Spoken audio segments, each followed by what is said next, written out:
ஹாய்ங்க, இன்றைக்கி ஒரு ரெசிபி வீடியோவோட தாங்க வந்திருக்கேன். மிளகரைச்சி ராஜ்மா குழம்பு எப்படி வைக்கிறது என்னோடய ஸ்டைலில் நான் சொல்கிறேங்க. எண்ணெய் ஊற்றி வெங்காயம் இஞ்சி பூண்டு மூணுத்தையும் போட்டு வணக்கி எடுத்துக்கணுங்க. இது வணக்கும் போதே கறி மசாலா தூள் 2 ஸ்பூன் போட்டிருக்கேங்க. இதுவும் எண்ணெய் பிரிஞ்சு வர அளவுக்கு வணக்கிட்டுங்க. தக்காளி சில பேர் போடுவாங்க, சில பேர் போட மாட்டாங்க. நான் தக்காளி போடுவேங்க.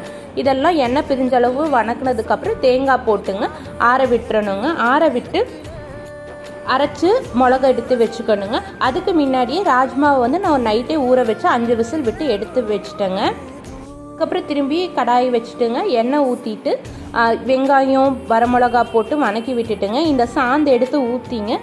ஒரு கொதி வந்ததுக்கப்புறம் இந்த ராஜ்மா ஊற வச்சுருக்க தண்ணியோடையே கொட்டிட்டு அதுவும் நல்லா சத்துங்க. அது நல்லா கொதித்து எண்ணெய் பிரிஞ்சு வர அளவுக்கு கொதிக்க விட்டு ஆஃப் பண்ணால் டேஸ்டான ராஜ்மா குழம்பு ரெடிங்க. இதுலேயே கிரேவி செய்வாங்க. அது எப்படி செய்கிறேன்னு இன்னொரு வீடியோவில் சொல்கிறேங்க. இந்த மாதிரி செஞ்சு பாருங்கள், நல்லா டேஸ்ட்டாக இருக்குங்க.